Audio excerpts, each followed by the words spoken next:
Alors, on va corriger cet exercice, du coup, l'exercice 178, page 188 de votre livre. Donc, on a une fonction f qui est définie. On va d'abord la dériver dans une première question. Ensuite, on étudiera le signe de la dérivée pour avoir les variations dans la question 3.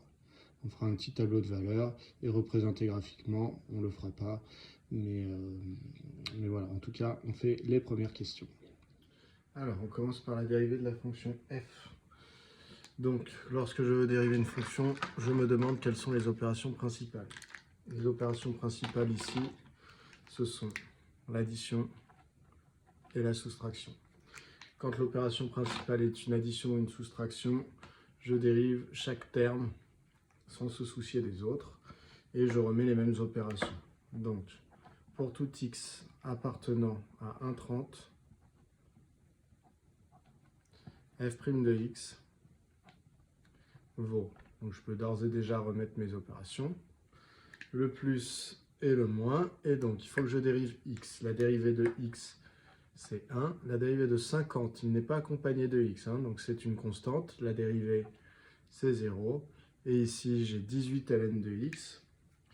Donc j'ai en fait une multiplication d'un nombre par une fonction de x. Je sais que dans ce cas-là, je recopie mon nombre et que je dérive la fonction de x. La dérivée de ln de x, c'est 1 sur x.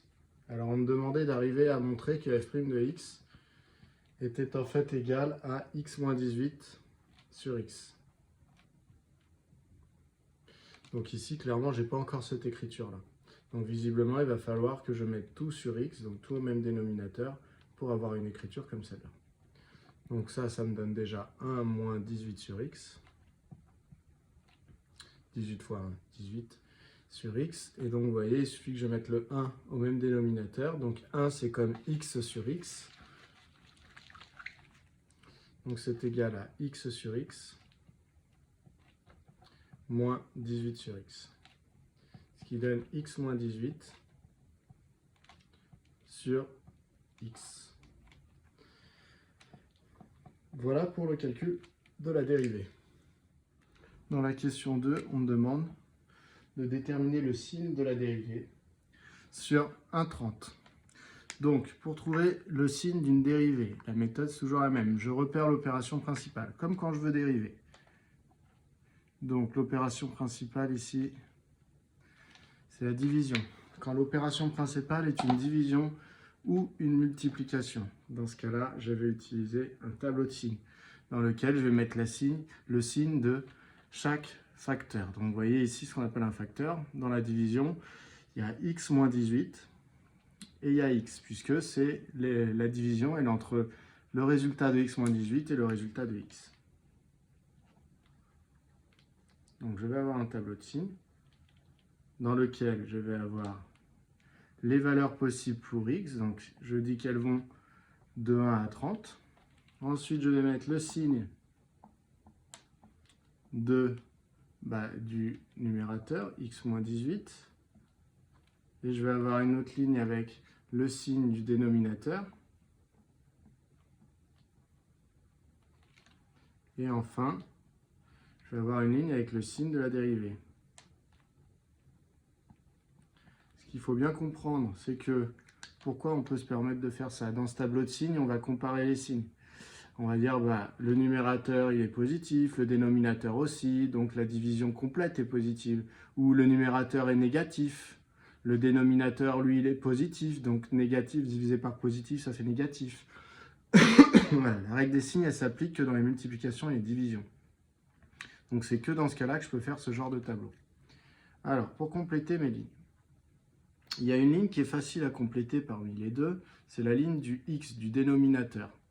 Pourquoi? Parce que x, vous voyez, prend des valeurs entre 1 et 30. Donc le nombre x, quand x prend des valeurs entre 1 et 30, c'est toujours positif puisque ce sont les résultats de x, ce sont des nombres entre 1 et 30. Ensuite, ici, j'ai x moins 18. Il faut que je sache quand est-ce qu'il est positif et quand est-ce qu'il est négatif. Donc je vais me poser la question à savoir quand est-ce que x moins 18 est plus grand que 0 pour savoir là où il est positif. Donc je résous l'inéquation et je me rends compte que c'est quand x est plus grand du coup que 18. Donc quand x est plus grand que 18, x moins 18 a un résultat positif. Donc au-dessus de 18, x moins 18 a un résultat positif. Par contre, en 18, qu'est-ce qui se passe? En 18, x moins 18, ça fait 18 moins 18, ça fait 0. Et qu'est-ce qui se passe en dessous? Là, j'ai trouvé qu'x moins 18 était positif quand x est plus grand que 18, ce qui sous-entend que quand x est plus petit que 18, x moins 18 sera négatif. Ainsi, je complète le signe de la dérivée entre 1 et 18. Vous voyez, x moins 18 ici, ce qui était le numérateur, son résultat était négatif. Alors que x, le dénominateur, le résultat était positif. Ça veut dire que ça fait un nombre négatif divisé par un nombre positif. Le résultat sera négatif. En 18, x moins 18 vaut 0 et x a un résultat positif. Donc ça fait 0 divisé par un nombre positif. De toute façon, ça donne 0. 0 divisé par un nombre, ça donne toujours 0. Quand x est entre 18 et 30, par exemple, s'il vaut 22, si je fais ce calcul-là, x moins 18 aura un résultat positif. X aura également un résultat positif, donc ça fait positif divisé par positif, ça donne quelque chose de positif. J'ai donc répondu à la question 2, qui était de déterminer le signe de la dérivée.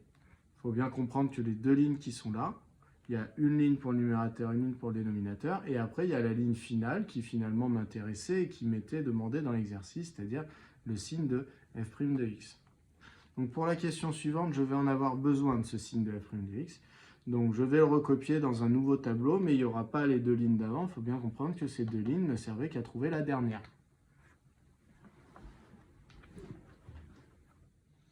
Ça nous amène à la question 3. Dans la question 3, on me demande les variations de la fonction f sur l'intervalle 1,30. Eh bien, donc, on m'a fait trouver le signe de la dérivée. Alors, je vous rappelle que la dérivée, ça correspond au coefficient directeur des tangentes à la courbe de f. Petit rappel, si la courbe de f entre 1 et 30, eh bien, elle est comme ça. C'est pas le cas, mais voilà. On va repérer qu'elle était croissante parce que les tangentes, à chaque fois, en chaque point ici, piqué vers le haut, donc je vous rappelle, ont un coefficient directeur positif. Et par contre, sur cette portion-là, on va repérer que la fonction est décroissante parce qu'on va regarder les tangentes et on va s'apercevoir qu'elles ont des coefficients directeurs négatifs qui piquent vers le bas. Les coefficients directeurs des tangentes, je vous rappelle, c'est ça qu'on a appelé la dérivée. Donc là où la dérivée est négative, ça correspond à des tangentes qui piquent vers le bas. Et là où la dérivée est positive, ça va faire une courbe avec des tangentes qui piquent vers le haut. Donc la courbe ressemble aux tangentes, donc ça remonte.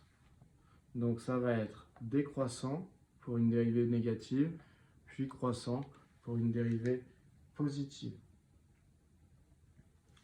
Voilà. Après, si on veut faire un tableau de valeurs, donc ici je ne complète pas, je pourrais compléter. Ici c'est l'image de 1, f de 1, là c'est l'image de 18, f de 18, et là c'est l'image de 30, donc il faudrait calculer en faisant f de 30. Voilà. Dans le propos d'aujourd'hui, ce n'est pas ce qui m'intéresse, la question c'était quelles sont les variations. Donc voilà, normalement quand je fais un tableau, je suis censé compléter, ou sinon il faut que je fasse des phrases. Plutôt que de faire la dernière ligne ici, si je n'ai pas envie de compléter, je peux très bien dire, ok, je ne fais pas le tableau parce que quand je fais un tableau, je suis obligé de compléter les images. Donc je vais faire des phrases et je vais dire que f est strictement décroissante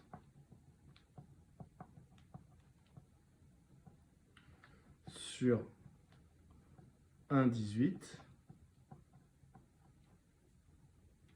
et f est strictement croissante sur 18,30. Donc rappelez-vous bien de ça, c'est pour trouver les variations d'une fonction, je regarde le signe de la dérivée. Ensuite, dans la question 4, on me demande, un petit reflet, on me demande de compléter le tableau de valeurs que vous voyez en dessous, là, x, f de x, pour les valeurs qui sont données. Alors, donc il faut commencer par rentrer votre fonction dans la calculatrice. Donc vous allez sur f de x ou vous allez sur graph si vous avez une Casio. Ensuite, vous tapez votre fonction. Ici, c'est la fonction f. Attention, ne tapez pas la dérivée, hein, vous tapez la fonction. Donc la fonction f, c'est x plus 50 moins 18 ln de x.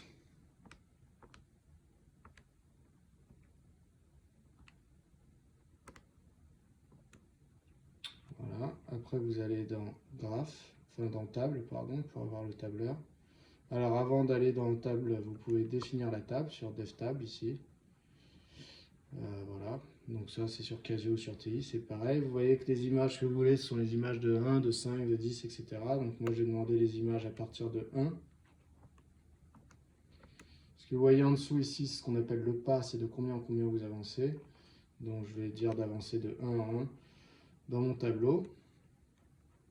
Et là je vais aller dans table. Et vous voyez, j'ai toutes les valeurs ici, 1, 2, 3, 4, 5, 7, 8, 9, 10. Et à côté, ici, j'ai les images. Donc je peux trouver le 1, le 5, le 10, le 15, ici. Et je recopie à côté les images dans mon tableau. Donc voilà, tout simplement. En faisant ça, vous trouvez que pour 1, ça fait 51. On va compléter en même temps. 51 pour ici. Ensuite, pour 5, on descend 26,03.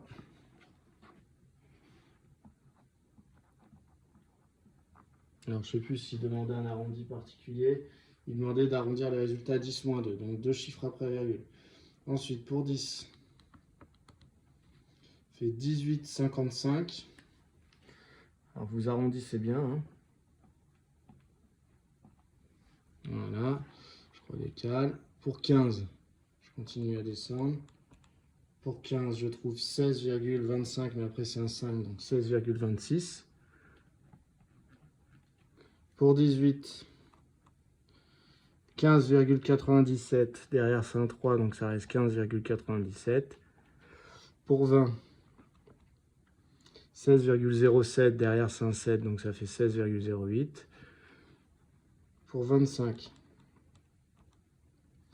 17,06. Et pour 30, 18,77, mais derrière c'est un 8, donc 18,78. Voilà, pour ce qui est de la courbe, je vous laisse la faire éventuellement. Moi, je ne la ferai pas. La courbe, elle doit ressembler à ça. Donc, la fenêtre, on va vouloir sur 1,30.